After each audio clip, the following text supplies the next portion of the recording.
आज हमें फिर से हमारे मार्केट में एक बड़ा सा गैप डाउन ओपनिंग देखने को मिलेगा। ऐसी कौन सी न्यूज़ फिर से आई है जिसकी वजह से फिर से एक बड़ा सा गैप डाउन ओपनिंग होगा? तो चलिए आज के इस प्री मार्केट आउटलुक में हम सारे के सारे रीजंस जो है वो डिस्कस कर लेते हैं। कल फिर से यही हुआ है कि जो वॉर है वो कंटिन्यू हो गया है, और जैसे कि हम देख सकते हैं कि दोनों पार्टीज़ की तरफ से अलग अलग स्टेटमेंट हमें देखने को मिल रहे हैं। यूएस कुछ अलग बोलता है, ईरान कुछ अलग बोलता है, बट जो वॉर है वो फिर से शुरू हो चुका है। ईरान ने कल फिर से बोला है कि जो पीस टॉक हुए थे इस्लामाबाद में और जो एमओयू साइन हुआ था, वो बोलता है कि अब हम इसको फॉलो नहीं करेंगे और जो डील है उसको हम ब्रेक कर देंगे। तो और ये जो स्ट्राइक्स है जो यूएस ईरान के ऊपर कर रहा है, ईरान ने फिर से शुरू कर दिया है यूएस के बेस के ऊपर स्ट्राइक करना। और जो स्ट्रेट ऑफ हॉर्मुज़ भी ओपन है, तो ईरान बोलता है कि हम स्ट्रेट ऑफ हॉर्मुज़ कंट्रोल कर रहे हैं, तो यूएस बोलता है मैं स्ट्रेट ऑफ हॉर्मुज़ जो है वो कंट्रोल कर रहा हूँ। और यूएस ने तो अभी प्रपोजल भी डाला है कि जो भी शिप स्ट्रेट ऑफ हॉर्मुज़ से पास होगी तो उसके ऊपर 20% टैरिफ लगाया जाएगा, और वो जो टैरिफ है वो अमेरिका कलेक्ट करेगा। तो ईरान बोलता है वो टैरिफ हम कलेक्ट करेंगे। तो ये सारे के सारे सिचुएशन जो है वो हमारे मार्केट में चल रही है, या हम क्या कह सकते हैं कि ग्लोबल मार्केट में चल रही है। और ऊपर से जो ब्रेंट क्रूड के प्राइसेस थे वो $85 तक फिर से शॉर्ट अप हो चुके हैं। तो ये जो सिचुएशन थी जो एक्चुअली सुधरनी चाहिए थी, वो और बिगड़ती जा रही है, और वॉर लाइक सिचुएशन जो थी पहले वो फिर से शुरू हो चुकी है। तो हो सकता है कि आगे आने वाले दिनों में हमारे मार्केट के लिए और ग्लोबल मार्केट के लिए ये दिक्कतें जो है वो फिर से पैदा हो सकती है। तो यही सारी सिचुएशन के वजह से गोल्ड के प्राइसेस जो थे, अरे सॉरी, ब्रेंट क्रूड के प्राइसेस जो थे वो फिर से शॉर्ट अप हो चुके हैं। उसके वजह से कल अमेरिकन मार्केट्स में नेगेटिव क्लोज हुए हैं। गिफ्ट निफ्टी भी जो है वो नेगेटिव ट्रेड कर रही है। तो देखते हैं कि आज नेगेटिव ओपनिंग होने के बाद हमारे मार्केट में ट्रेडिंग कैसी होती है। तो चलिए एक बार जो है वो हम चार्ट्स देख लेते हैं। जैसे कि हम देख सकते हैं हमारे सामने जो है वो डाउ जोन्स का चार्ट है, और डाउ जोन्स जो है वो कल नियरली 0.2% नेगेटिव क्लोज हुआ है। ऑल टाइम हाई के बाद एक हल्का सा कंसोलिडेशन जो है वो डाउ जोन्स से हमें देखने को मिला है। चलिए नस्दाक देख लेते हैं। देखिए नस्दाक की बात करें तो नस्दाक जो है वो नियरली 1.8% नेगेटिव क्लोज हुआ है, और जैसे कि हम देख सकते हैं जो लेवल्स मार्क करके रखे हैं, नस्दाक जो है वो कंसोलिडेशन फेज में चल रहा है। तो जब तक यहाँ के ऑल टाइम हाई ब्रेक नहीं होता, या तो फिर ये जो सपोर्ट के लेवल्स हमने मार्क करके रखे हैं वो ब्रेक नहीं होते, तब तक हमें जो है एक नया अपमूव देखने को नहीं मिलेगा नस्दाक के अंदर। चलिए जर्मन मार्केट देख लेते हैं।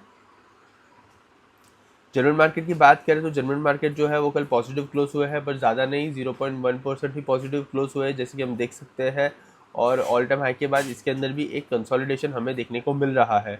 तो एशियन मार्केट में जो है वो ट्रेडिंग शुरू हो चुकी है। तो देखते हैं कि एशियन मार्केट में कैसी ट्रेडिंग चल रही है। चाइना मार्केट से शुरू करते हैं।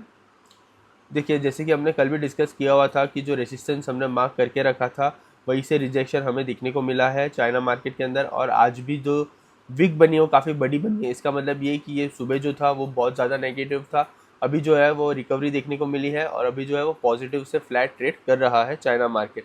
तो देखते हैं कि आज के ट्रेडिंग सेशन में हमें क्लोजिंग कैसी देखने को मिलती है। जापान मार्केट देख लेते हैं। देखिए जापान मार्केट की बात करें तो कल जो है उससे डिसेसिवली जो रेसिस्टेंस था वहीं से रिजेक्शन मिला है उसे, और क्लोजिंग जो आई है वो काफ़ी नीचे आई है। और आज जैसे कि हम देख सकते हैं ये जो स्विंग का लो है वो ब्रेक कर दिया है, और Japan market nearly 1% negative trade कर रहा है। हो सकता है कि आगे आने वाले दिनों में हमें 63,000 के भी जो लेवल्स है वो देखने को मिल सकते हैं जापान मार्केट में। तो देखते हैं कि आज के ट्रेडिंग सेशन में हमें क्लोजिंग कैसी देखने को मिलती है जापान मार्केट में। चलिए गिफ्ट निफ्टी देख लेते हैं एक बार। देखिए गिफ्ट निफ्टी की बात करें तो गिफ्ट निफ्टी जो है वो नियरली 150 पॉइंट्स नेगेटिव ट्रेड कर रही है। तो आज जो है वो हमें एक गैप डाउन ओपनिंग देखने को मिलेगी हमारे मार्केट में मोर देन 100 पॉइंट्स। तो देखते हैं कि ओपनिंग कैसी होगी, और एक बार लेवल्स भी हम निफ्टी और बैंक निफ्टी के देख लेते हैं। देखिए कल की बात करें तो कल हमें 24,200 के करीब की एक क्लोजिंग देखने को मिली थी, और काफ़ी अच्छी क्लोजिंग थी। बट आज अगर फिर से गैप डाउन ओपनिंग होती है तो हमें यही ध्यान रखना है कि 24,000 के जो लेवल्स है वो सस्टेन होगी कि नहीं होगी हमारे मार्केट में, हमें उसके ऊपर ही ध्यान देना है। अगर 24,000 के नीचे अगर ट्रेड करता है और सस्टेन करता है तो हो सकता है कि हमें 23,800 जो है वो निफ्टी फिर से रिटेस्ट करती हुई दिख सकती है। तो ये जो है वो हमारे मार्केट के लिए बिल्कुल भी अच्छी बात नहीं है।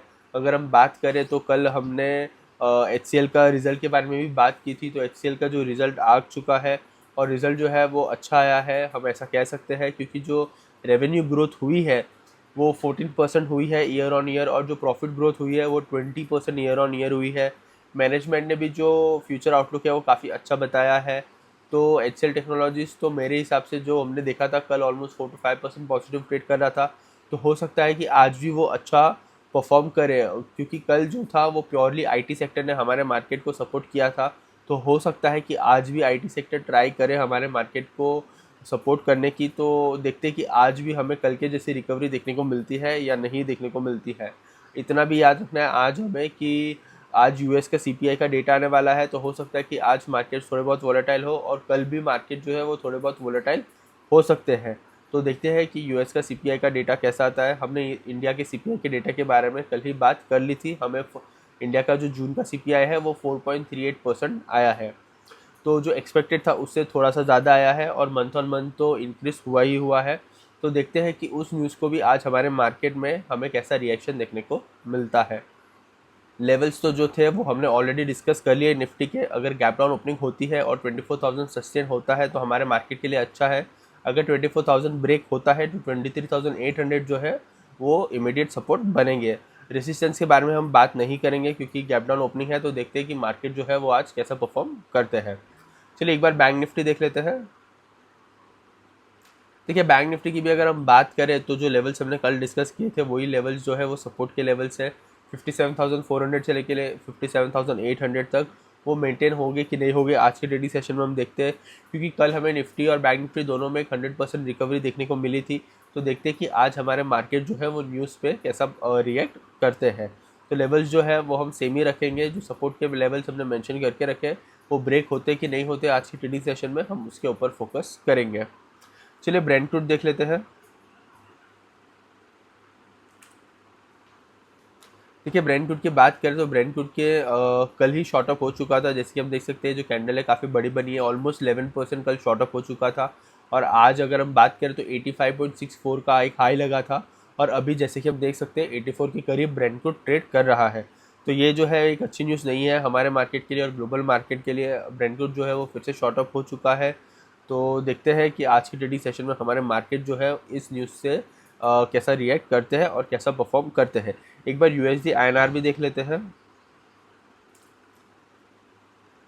देखिए जैसे कि हम देख सकते थे जो लेवल्स हमने ऑलरेडी मार्क करके रखे हैं 95.80 के, वो लेवल जो है वो कल ब्रीच नहीं हुए हैं। पर रुपी जो है वो हमारा कल डिप्रिशिएट हुआ था ऑलमोस्ट 0.26%। आज की ओपनिंग फ्लैट है, देखते हैं कि आज USD INR कैसा परफॉर्म करता है। आज already Brent crude short up हो चुका है तो हमारे मार्केट्स नेगेटिव ओपन होने वाले हैं। और अगर USD अगर हम देखें अगर रुपी भी डिप्रिशिएट होता है तो हमारे मार्केट में और प्रेशर हमें देखने को मिल सकता है। तो यही होगा कि अगर रुपी आज अप्रिशिएट हुआ तो अच्छा होगा हमारे मार्केट के लिए, बट अगर आज डिप्रिशिएट हुआ तो हो सकता है कि जो सेलिंग प्रेशर है वो कंटिन्यू हो और हमें और थोड़ी गिरावट देखने को मिल सकती है। तो देखते हैं कि आज के ट्रेडिंग सेशन में USD INR भी जो है वो कैसा परफॉर्म करता है। सेक्टर टू फोकस की बात करें तो आज जो है वो हम कोई पर्टिकुलर सेक्टर पे फोकस नहीं करेंगे। हमारा फोकस जो है वो निफ्टी और बैंक निफ्टी के ऊपर ही रहेगा। बट फिर भी अगर फोकस करना ही है तो HCL टेक्नोलॉजीज़ का रिजल्ट जो है वो थोड़ा अच्छा हमें देखने को मिला है।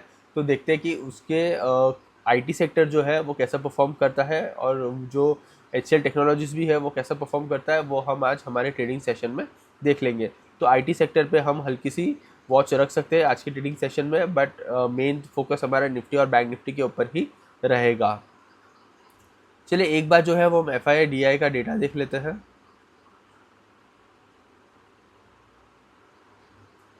देखिए डेटा की बात करें तो कल DII ने 2100 करोड़ की बाइंग की थी और FII जो है उसने अराउंड 3000 करोड़ की सेलिंग की थी। तो हमारा ये जो वीक की शुरुआत हुई है FII ने फिर से सेलिंग से ही की है। तो देखते हैं कि आज के ट्रेडिंग सेशन में हमें क्या नंबर्स देखने को मिलते हैं। तो चलिए आज का जो हमारा प्री मार्केट आउटलुक है उसे हम समराइज़ करते हैं। और समराइज़ करते हुए तो यही कहेंगे कि इंडिया का जो रिजल्ट सीज़न है वो ऑलमोस्ट अच्छा ही शुरू हुआ था, लेकिन जो वॉर की न्यूज़ है वो फिर से आ चुकी है और उसके वजह से हमारे मार्केट जो है वो फिर से बहुत ज़्यादा वॉलेटाइल हो चुके हैं। तो देखते हैं कि आज नेगेटिव ओपनिंग के बाद हमारे मार्केट जो है वो कैसा परफॉर्म करते हैं। कल तो हमें एक अच्छी रिकवरी देखने को मिली थी, आज भी एक अच्छी रिकवरी देखने को मिलती है या जो सपोर्ट लेवल्स है वो ब्रीच हो जाते हैं, वो देखते हैं हम आज के ट्रेडिंग सेशन में।